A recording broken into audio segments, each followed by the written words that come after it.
amikor megkérdezik, hogy hol dolgozol a Virgónál, az, hogy nem nagyon mond az embereknek semmit. Aztán sorol az, hogy hát az RTL-t mit csináljuk? És tényleg a szavazást is, meg az RTL.hu-t, meg az alkalmazást is. Na, akkor azért az úgy kicsit. Egy olyan brandről van szó, akit mindenki ismer Magyarországon, és Magyarországon túl is. Úgyhogy ez egy óriási sikernek éltük meg, és éljük meg mai napig, hogy együtt dolgozunk, és tök jó projekteink vannak.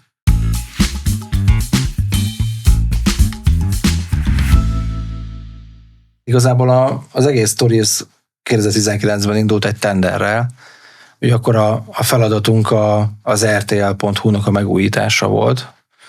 Azon belül is fókusszal a frontendre és a dizájnra.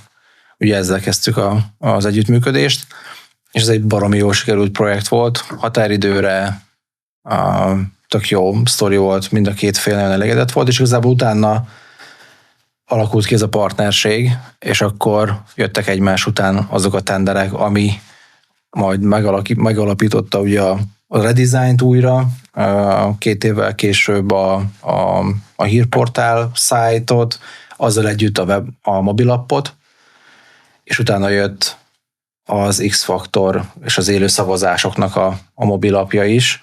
Tehát ez így egybe fonódik, és azt kihagytam az egészből, hogy az egész mögött van egy olyan címlapszerkesztő, ami teljesen egyedi, és beinjektálódik a meglévő CMS-be, ami szintén szerintem egy tök jó sztori volt, mert így kaptak egy olyan eszközt a kezükbe a szerkesztők, amivel majdnem, hogy mindent meg tudtak oldani a címlapon. Szerintem ez az íve, és ugye közben arról nem is beszélve, hogy ezt folyamatosan szapportáltuk, folyamatosan dolgoztunk együtt, ha jöttek igények, azokat megoldottuk. Közben az RTL is nagyon sokat fejlődött, ugye hozta a VOD platformot, az alá is dolgoztunk, ugye bizonyos landing page-eket fejlesztettünk nekik. Szóval ez egy ilyen tök kerek egész.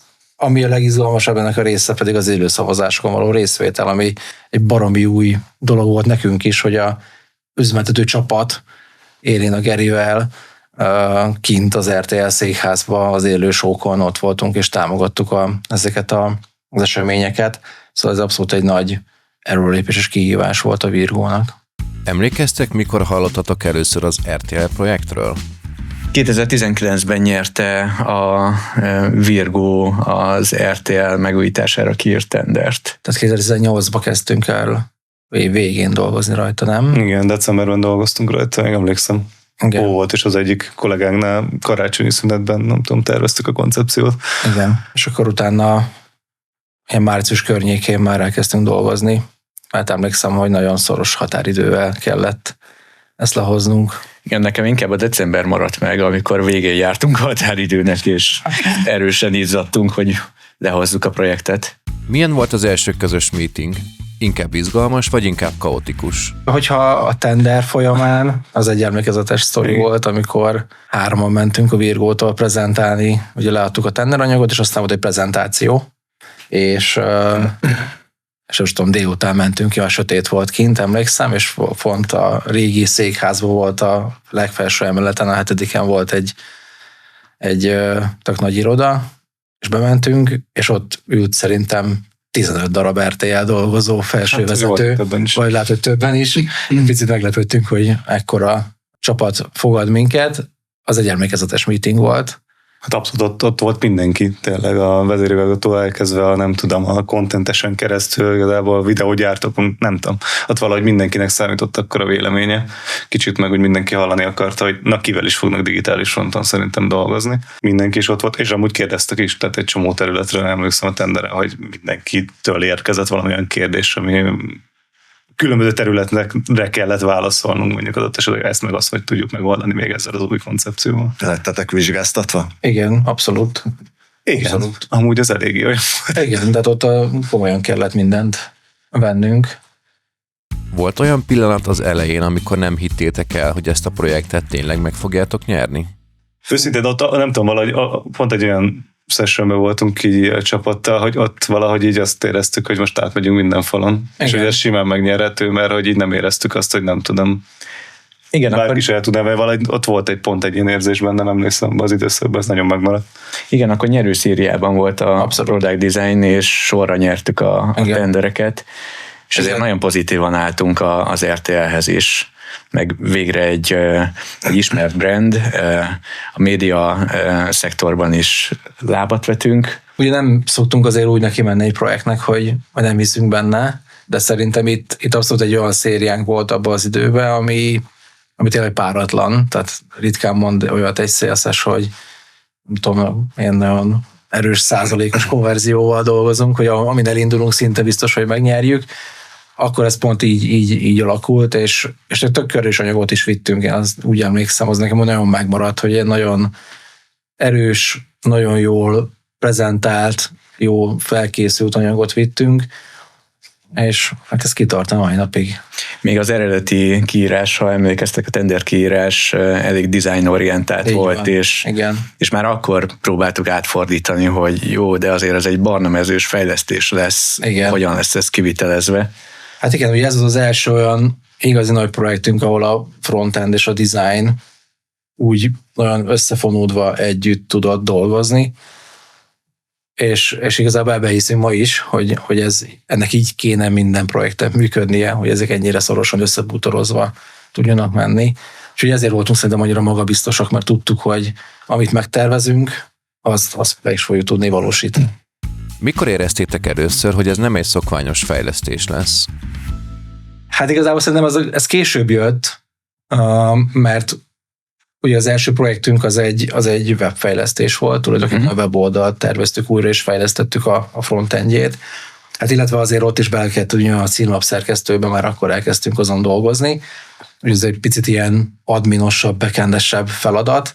Plusz egy mobilapp, Igen, tehát a későbbi, ugye egyre több tenderen indultunk el az RTL-nél, és szerencsére tök jól sikerültek ezek a tenderek, és azért nyertük el a mobilfejlesztést. Én ott éreztem azt, hogy ez már nem egy szokványos dolog. Amikor kiléptünk a webből, és elkezdtük a mobilt, utána a mobilban és egyre több funkció, utána a szavazás, tehát ott az a pont nálam, ami hogy ez nem egy ilyen alap valami. Ott kezdett átváltozni az egész igazából ilyen partneri kapcsolattá. Szerintem az elején, mert egy odáig ért be, hogy már nem volt kérdés, hogy mondjuk mi ott vagyunk és csináljuk velük egyet ezt a projektet. Igen.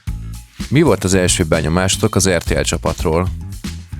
Ismertem ott a digitális vezetőt, dolgoztunk előtte együtt, és már akkor is az volt Én nagyon szerettem már akkor együtt dolgozni például Danival. Tehát, hogy ez a kapcsolat valahogy megmaradt, és amúgy pont érdekes volt, ugye mivel volt kapcsolatunk a tendernél, úgy is mentünk oda a tenderre, hogy a Dani nem tudott róla, hogy mondjuk mi oda megyünk, és mondjuk velem ott találkozott például a tenderen először, és ott kezdtünk el beszélgetni erről. Szóval ebből a szempontból nem volt így hátszél mondjuk a tenderen egyáltalán, Abszolút. hanem úgy mentünk oda, és szakmai anyagot, és ott hagytuk ezt kibontakozni, hogy legyen, de hogy abszolút jó volt, és igazából ott én azt éreztem, hogy már a stakeholder interjúk alatt meg már, hogy mindenki tényleg most szeretné megcsinálni ebből az RTL.hu-ból valami olyat, ami olyan értéket teremt nekik is, meg ugye a piacon is, amitől más lesz. Mert előtte azért elég szedetvetett volt ez az oldal, nem tudták, hogy mire használják, ott legalább volt már egy cél, az először egy ilyen video first szemléletű weboldalt akartak csinálni, ami kvázi ilyen YouTube meg kicsit ilyen hírszájtnak a keveréke, inkább 80%-ban videós tartalommal. És itt voltak célok, amiket szerettek volna elérni, és erre alapozni mondjuk, hogy digitális oldalon is tényleg megoldásokkal, meg akár bevételt generáljanak saját magunknak, és hogy tudják mire használni ezt a platformot, ne csak az legyen, hogy van egy websájtjuk, mert hogy kell az RTL-nek. Ez ennyi, de hogy alapvetően a csapat ebben abszolút támogatott minket ott, és hozzáteszem, hagytak is minket szerintem szakmailag dolgozni, és az nagyon sokat segített abban, hogy jó is legyen a projekt szerintem minden nap végére. Abszolút. De azóta is egyébként egy nagyon ilyen elfogadó és támogató csapat van. Igen, tehát hogy hagynak dolgozni. Hiszem az volt az egyik kulcs, hogy sikerült elég gyorsan egy olyan bizalmat képíteni, amivel tudtunk utána, azt ki tudtuk használni a jó értelemben, szó jó értelmében, hogy bíztak bennünk, ha volt valami olyan probléma, ami a határidőt, vagy a büdzsét, vagy bármit érintette, azt mindig ki tudtuk simítani, mindig meg tudtunk találni egy olyan pontot, amivel ezeket megoldottuk és áthidaltuk. Úgyhogy összességében abszolút egy jó csapattal tudtunk együtt dolgozni. Hol találkozott először a design és a fejlesztés, és mi sült ki belőle? Kezdetektől dolgoztunk, és szerintem pont ez volt az ütőkártya. Abszolút. Tehát ez egy ilyen unique selling point volt ott abban a pontban. Ez az RTL-es együttműködésben szerintem az egyik legelső, vagy leghangsúlyosabban ilyen együttmozgás, együtt dolgozás volt a PD csapat és a fejlesztés között. Igen. Annyira, hogy valójában mi a Gerivel ott tudtunk egymás mellett, és nem tudom, fejlesztette, én nem terveztem, többet is csináltuk, de hogy konkrétan így csináltuk ezt az egészet, és emlékszem, talán itt próbáltuk ki ténylegesen először mondjuk az ilyen komponens alapú tervezést és úgy fejlesztés, hogy tényleg együtt találtunk ki akár elemeket, és azt, hogy tudjuk implementálni, és mondjuk minél kevesebb elemből, hogy tudunk valamilyen globális rendszert kialakítani, amivel jól tud működni egy ilyen nagy site is, mert hogy strukturálisan nem volt annyira bonyolult, akármennyinek annak nézett ki, mert elem szinten, és azt így közösen együtt dolgozva már így a fejlesztésre karöltve találtuk már ki is, hogy mondjuk hogy működjön az egész. Igen, meg óriási elvárások voltak, ugye rengeteg layout-beli különbséget szerettek volna, így, úgy, ilyen megjelenés, hány szekció, a reklámok, a bannerek. Hány hasáb, a bannerek hova jönnek, tehát ezért elég sokat kellett dolgoznotok ezen, hogy ez így összeálljon. Volt egy speciális igénye az RTL-nek, hogy widgetekből építenének fel egy címlapot, a widgeteknek különböző kapcsolói, beállításai vannak, belehúzogatnak tartalmakat, és ezt már a tervezésnél figyelembe vettük, hogy ez hogy lesz lefejlesztve, hogy lesz maintainelve, és ez szerintem nagyon jól működött. Igen, és már emlékszem, hogy akkor is nagyon az volt a fejünkben, hogy végül így fejlesztési hiányban nem valósult meg, vagy hát a projekt hiányában, de hogy már emlékszem, akkor is nem AI alapú, de gondolkodtunk ilyen Reco Engine alapján, hogy az elemek hogy tudnak, már eleve úgy terveztük az elemeket, hogy tudjanak egymástól függetlenül változni mondjuk adott esetben a layouton, és hogy ezt ne kelljen manuálisan, nem tudom ezt így megcsinálni. Aminek így végül lettek elemei szerintem, amik így működtek, de azért a teljes, nem tudom, ezt így nem tudtuk átvinni. Közben változott a koncepció pár évvel később, szerintem már ez is volt így, tehát nem ért oda ez, hogy ezt így lefejlesszük, de már emlékszem, hogy kicsit ilyen innovatívabb ötleteket már akkor próbáltunk így próbálkozni dizájnban és fejlesztésben is. Volt valami, amitől az elején tartottatok? Hát a határidő. Hát ezt kivállaltátok, nem? Bocs. Hát... A scope-pal azért volt küzdés. Igen, tehát hogy a scope és a határidő így együtt azért egy nagy nyomást tett ránk, és az azért általában igaz volt ezekre a projektekre, ami nyilván maga a média és a hozzá kapcsolódó műsorok, bejelenteni valók, ezek mindig összeértek, és igazából kampányok, tehát ezekre nem tudtuk azt mondani, hogy oké, ezt nem tudjuk megcsinálni, hanem mindig azt kellett a szkópot úgy masszírozni, hogy igen, mit tudunk megcsinálni, és hogyan tudjuk azt úgy megcsinálni, hogy az szuper legyen. Addig a műsorig. Így van, tehát ezek szerintem azért mindig egy nagy kihívás volt számunkra. És azért duzzadt a scope. Nem mellesleg, ez nem csak az ügyféltől jön. Tehát mi általában ezzel is vagyunk, hogy oké, van egy szkópunk, de hogy azt még saját magunknak is nem is az, hogy duzzasztjuk, de ugye mivel jót akarunk az ügyfélnek csinálni, és mi is jó projektben dolgozni, itt is emlékszem, mi saját ötleteinket, és nem az, hogy vissza kellett fogni, de egy helyén kellett kezelni, hogy ezt hogy is tudjuk megvalósítani a határidőre, amiből amúgy tényleg egy csomó minden át is ment. Tehát azért általában az elmondható, és itt is szerintem, hogy amit gondoltunk, hogy mennyi mindent csinálunk meg, annál azért több lett már addigra a határidőre is. Még akármennyire azt gondoltuk, hogy addigra nem fogunk odaérni, mondjuk azzal se, ami ott van. Szóval nagyobb lett a scope szerintem, mint ami volt. Melyik volt az első igazi fal, amiben beleütköztetek? Nem emlékszem nagyon ilyenbe, hogy őszinte legyek. Talán már amikor az élesítés megvolt, és elkezdtünk arról beszélgetni, hogy de akkor az eredeti megrendelésből mik hiányoznak. Ja. Ott azért vettünk egy levegőt. Hogy... Hát igen, arra emlékszem. Igen. Hát ez minden fejlesztési projektben azért sokszor előfordul, hogy az eredeti terv miben változik, és hogyha egy szerződés nem annyira rugalmas, mint amennyire a két fél a projekt közben az, akkor a később elég könnyen lehet a szerződést elővenni, és nézni, hogy mi hiányzik, vagy mi nem hiányzik. Hát itt azért be kellett vetnünk a partnerséget, de igazából ezeket mind meg tudtuk beszélni. Hát volt, amit bele kellett, utána még raktunk, emlékszem az élesítés után. Azért ott még dolgoztunk olyan apróságoknak tűnő, de mégis fontos fejlesztéseken, amiket csak meg kellett csinálni. Menet közben sokat változott a szó, szerintem teljesen jó irányba. Hát ugye ez a nehéz. Papíron, igen. Amikor ki kell pipálgatni igen, hogy ez megvan, a pontokat, akkor persze igen. nehéz. Emlékeztek olyan pillanatra, amikor mindenki mást gondolt, és valahogy mégis megszületett a közös irány? Hát én az első projektnél, amikor a Video First szemléletű oldalt csináltuk, ott nem nagyon emlékszem, ott nagyon egy irányba állt szerintem mindenki, hogy mifelé kell menni. Amikor volt ugye egy változás, az mikor is volt 21-ben a Newsroom megérkezés. A Newsroom megérkezésével. Ott már azért látszott, hogy nagyon, tehát náluk is alakul minden, hogy is lesz pontosan egy a Newsroommal, és hogy akarnak híreket, mert ugye itt történt egy nagyon nagy változás, hogy ugye a Video First szemléletű oldalból valójában egy hírportált szerettek volna csinálni.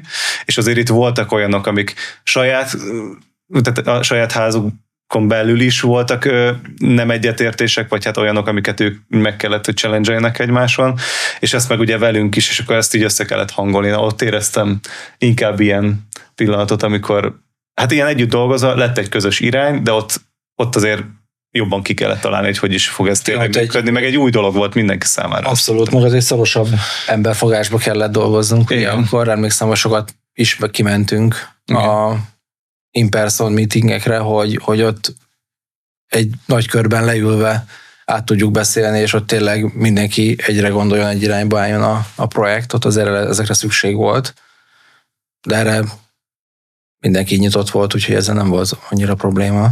Igen, viszonylag nehéz az, hogy az RTL egy nagy multi, sok osztálya van, sok szereplő szeretné az RTL Hút eszközeként használni, és néha ezek az érdekek nálunk ütköznek. Az egyik ezt kérte, a másik azt kérte, és nekünk ezt valahogy szintetizálnunk kell, hogy mindenki boldog legyen, és végeredményben a user is, user se érezze ezt a feszültséget, hogy a sales és a tartalom hogyan vitatkozik egymással. Hát a bannerek voltak mindig ilyenek, meg a hirdetések kezelése egy oldalon, ahol a contentet próbáljuk tolni, de még mellette az értékesítés is azért nagyon fontos volt, és ennek a balanszát itt nem egyetértések voltak, hanem inkább az, hogy ezt hogy tudjuk úgy hangolni, hogy a felhasználó is jól járjon, de ne az, hogy mindenhol nem tudom, bannert lát, az üzlet is, igen.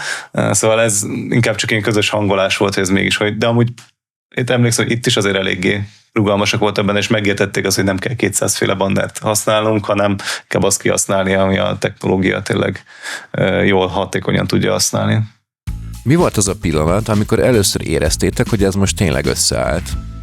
Élesítéskor? Már amikor a tenderbe adtuk. Hát én inkább azt mondanám, hogy amikor tényleg együtt dolgoztunk, és így látszott, hogy így összefog ez hogy így kísérleteztünk, és amiről nem tudom, terveztünk, az valójában fejlesztésben úgy hasonlóan meg tudtuk valósítani, és ezt így együtt tudtuk csinálni. Nem tudom, én nekem ott állt először az össze, hogy egyrészt működik az, ahogy mi szeretnénk dolgozni, működni fog az a koncepció, amit kitaláltunk már a projekten. Tetszik az ügyfélnek. És tetszik az ügyfélnek. Működőképes. Jó a nem tudom, én nekem ott és volt. Modern.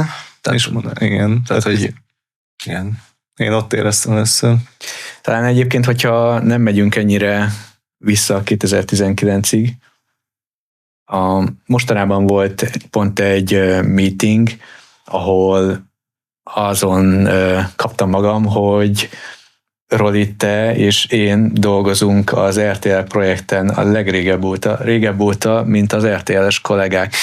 Hát igen. És talán ez a 6 év alatt felgyülemlett, vagy összeszed egy tudás az, ami számomra azt mondja, hogy most már tényleg összeállt a fejünkben minden, és bármilyen üzleti kérdésben egyébként magabiztosan tudok véleményt alkotni, vagy tanácsot adni, akár az RTL számára is, hogy merre fejleszte tovább a termékét. Melyik funkcióra vagy részletre vagytok a legbüszkébbek?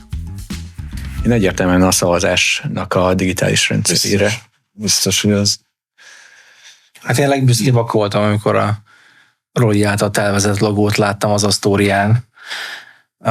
Akkor azt éreztem, hogy megérkeztünk, egy teljes épületet befedő nagy logót láttunk, amit mi terveztünk.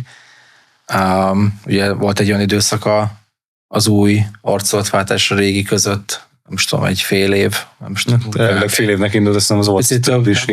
ahol szükség volt egy új logóra, és azt mi terveztük. Az nagyon, nagyon büszkévé tett, és azt arra csettintettem egyet, hogy ez elég menő. Még a mai napig nekem valamiért az a videó first szemléletes, amikor először terveztük meg azt az oldalt, meg az így összeállt. Én így összességében vagyok rá büszke, mert az ott szerintem egy újdonság volt, nem is nagyon volt én a piacon, meg úgy nem tudom, vizuálisan nekem az valahogy ott kiteljesített abban az időszakban, és azt én nagyon szerettem. Szerettem a másik részét is, de hogy nem tudom, nekem az a pont az, amiben úgy azt éreztem, hogy nekem ott szinte mindent megadott. Hogyan oldottátok meg az RTL szavazó skálázási kihívásait? Skálázhatatlan az igény, és pont ez volt benne a kihívás, hogy ezt architekturálisan hogyan rakjuk össze, vagy melyik az a szolgáltató, ami még költséghatékonyan elbír egy ilyen hullámzó forgalmat. Számomra egyébként az volt a legmeglepőbb, hogy még a tévének még mai napig mekkora nagy ereje van, hogy a műsorvezető élőben bemondja azt, hogy most akkor vegye elő mindenki a mobiltelefonját, és menjen fel az RTL mobil alkalmazásra, és paf, megérkezik 10 000 user. Azt azért nehéz kiszolgálni. Melyik volt a legizgalmasabb élesítés pillanat? Nem is élesítés, de szerintem az éles bevetés az X-Faktor élőadásnak az első szavazását, amikor lehoztuk stabilan, az egy nagyon jó érzés volt, nagyon megnyugtató érzés, mert nem tudtuk, hogy mire készüljünk. Ugye akkora forgalom volt, amit nem tudtunk előtte lemodellezni legális eszközökkel. Hát ott én is nagyon izgultam, arra emlékszem. Én nem arra emlékszem, hogy el is utaztam akkor, és nem voltam Budapesten, és végig az RTL.hu-t, próbáltam a tévét valahogy elérni, néztem a Slack-et, néztem minden csatornát, hogy mi történik az élőadásban, és aztán emlékszem, másnap beszéltünk vasárnap, hogy minden rendben ment, és oké volt. Nekünk is egy új szitu volt. Abszolút. A produkcióval együtt dolgozni, a stúdió mellett, közjegyző előtt. Kemény volt. Volt olyan megoldás, ami azóta más projekten is hasznosnak bizonyult? Szerintem az, ahogy a design és a frontend együtt dolgozott, az mindenképp követendő és követő példa. Ezt csináljuk azóta is. Abszolút. Igazából ott szerintem tehát megoldások szintjén most, ha módszertan nézünk, szerintem ott alapvetően minden működött úgy, ahogy mi szerettük volna.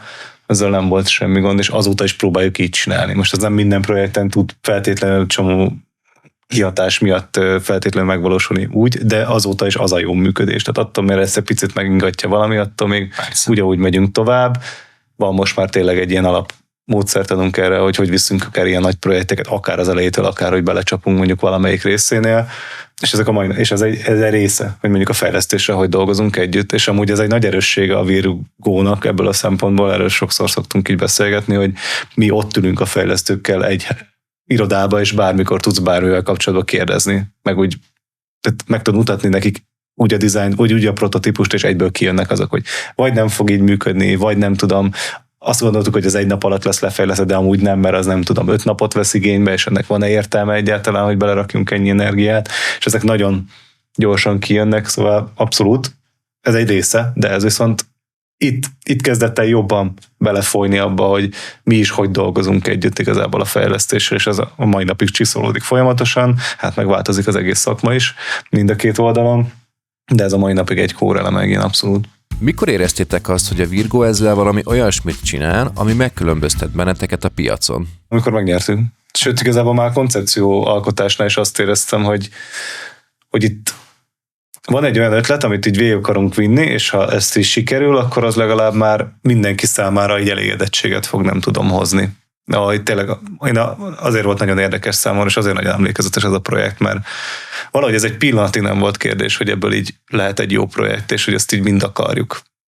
Mert megvolt ez az akarás mindenkiben, és ehhez kaptunk szerencsére egy jó RTL-es csapatot, akik meg ebbe támogattak minket. Abszolút óriási motiváció volt a csapatban. Tehát, hogy vezetőként akkor nem kellett azon aggódnom, hogy hogyan motiválom a csapatot, vagy hogyan tudok olyan projektet rakni a kezük alá, ami motiválja, és kellően szexi, kellően menő, ez az RTL-nél adott volt, és ezzel nem kellett foglalkozni. Tényleg jó volt a téma, nagy nevű az ügyfél, most akárhogy nézzük, amit már az elején elmondtuk, hogy mindenki ismeri.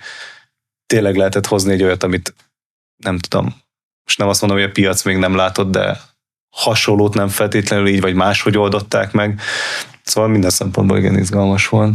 A Virgóban az ICOM fejlesztések mellett ez egy kis színes volt. Abszolút. Hát meg a telkó, ugye azt szerintem én nem is tudom, hogy mondtuk-e, hogy ez a csapat azért alapvetően a Jetterre volt így kihegyezve, vagy hát akkor Telenorra volt ugye még kihegyezve, és valójában abban működött, és ez volt a következő olyan nagy projekt, amivel így elkezdtünk foglalkozni, még a Telenor és a Jettel mellett, szóval most már 2 olyan nagy ügyfélen dolgoztunk, amit hasonlóan ki kellett szolgálni. Igen. Most ez bővülünk, nem bővülünk, tehát itt jöttek jobban még ezek a kérdések is. Mikor éreztétek először, hogy ez már nem csak egy projekt, hanem valódi partnerség? Hát én azt gondolom akkor, amikor az első projekt után, ahogy jöttek a további igények, akkor folyamatosan ugye tendereztünk, és a bizalom mellettünk szólt a további projekteken is. Én akkor, ez egy olyan egyértelmű feedback, hogy bíznak bennünk, és ránk merik bízni azokat az új projekteket, új technológiákat, új igényeket, amiket ők szeretnek megvalósítani, az egy egyértelmű visszajelzés volt számomra. Ennél több nem is kell egy ügyféltől. Hogyan támogattátok egymást a legnehezebb időszakokban? Sörrel.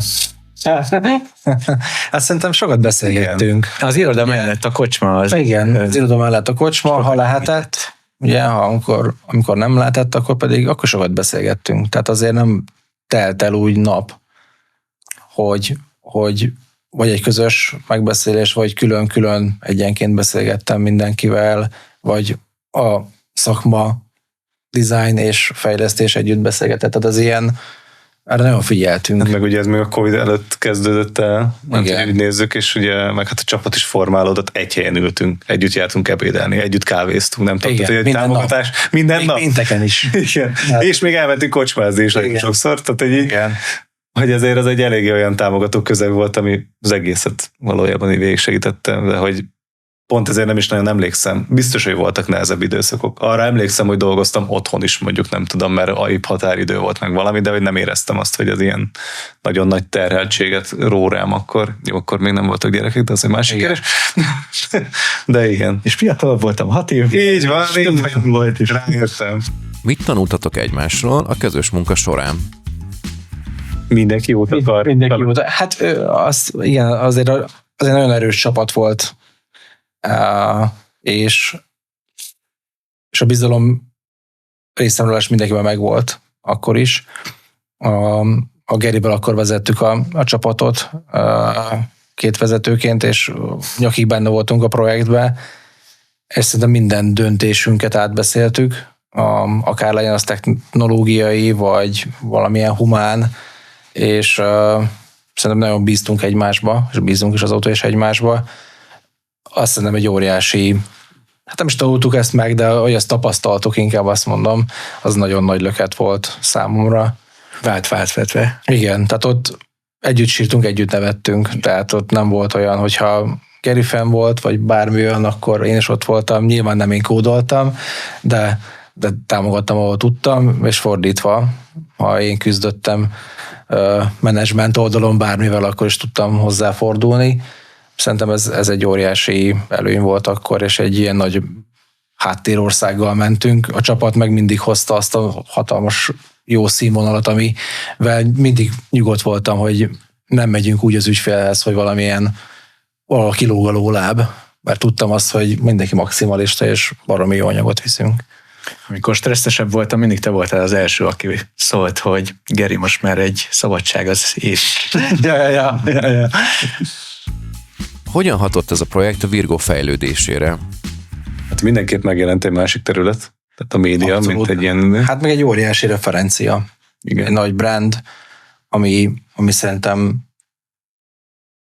természetesen segíti a további értékesítést, a további hírnévszerzést. Egy olyan branddel dolgoztunk, amire tényleg büszkék lehetünk. Abszolút. Meg hát szerintem annyi van még így a Virgon belül, ugye mindig fejlesztői cégként, nagyon sokáig fejlesztői cégként tekintettek sokan így a Virgóra, még a Virgon belül is, és ugye ilyettel mellé még az RTL, ami azért nagyon kapcsolódóan design-orientáltan jött be valójában a cégbe, így egyre jobban elkezdték szerintem így a cégen belül is kapizsgálni, hogy amúgy itt a dizájnnal milyen erő lehet.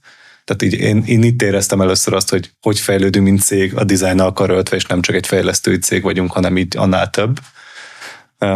És azt nem kívül is már így jobban elkezdett így látszani ezek kapcsolatban. Tehát olyan ügyfeleink kezdtek el lenni, meg itt látszott, hogy már design oldalról is húzunk be ügyfeleket, nem az volt, hogy fejlesztési projekt jött, amihez kellett design, nem voltak olyan projektek, hogy design projektek, amihez amúgy fejlesztők is kellettek, és az itt kezdődött jobban el szerintem. Ez volt az egyik Tehát ilyen. egy kicsit Virgo ilyen solution cég. Hát itt már egyre jobban, meg hogy nem egy oldalú az egész, hogy csak fejlesztést csinálunk. Mit adott nektek ez az élmény szakmailag, és mit emberileg? Hát szakmailag nagyon sokat, ugye erről már beszéltem, hogy egy új területet tudtunk megismerni, meg kipróbálni új módszertanokat, meg együtt tudtunk dolgozni tényleg alapvetően így a fejlesztéssel karöltve. Azért előtte én legalábbis akkor is dolgoztam sokszor úgy fejlesztőkkel, hogy tényleg én mindig nagyon szerettem, hogy együtt csináljuk, és odaülök akár melléjük, és együtt vitatjuk meg. De itt tényleg az volt, hogy egymás mellett ültünk. Tehát, és ez az élmény azért teljesen mást adott, mint előtte. Ebből nagyon sokat tanultam, nagyon sokat tudtunk ezen csiszolódni. Hát emberileg, meg hát igazából ezt, hogy nem tudom. Egyrészt szerintem talán még rugalmasabb lettem abban, hogy kezeljük azt, hogy egy fejlesztési megoldásra milyen design megoldások lehetnek, és nem biztos, hogy amit én gondolok, megoldás lesz a legjobb. Most így úgy értem, hogy akár a szkópot tekintve, és ez fejlődhet és involválódhat. Tehát azért, mert most nem tudjuk ezt megcsinálni, ez nem azt jelenti, hogy majd nem tudom, pár hónappal később ez nem történhet meg, és nem lehet úgy, ahogy én szeretném, vagy mi szeretnénk. De abban az adott pillanatban ez egy jobb döntés. És ez emberileg talán rugalmasabbá tett engem így általánosában, és nem csak szakmailag, hanem mint így ember, így mint sokszor rájövök is a szakmába, hogy ez az életben ugye mit tud adni, hogy másokban is nem tudom, tudok rugalmasabb lenni.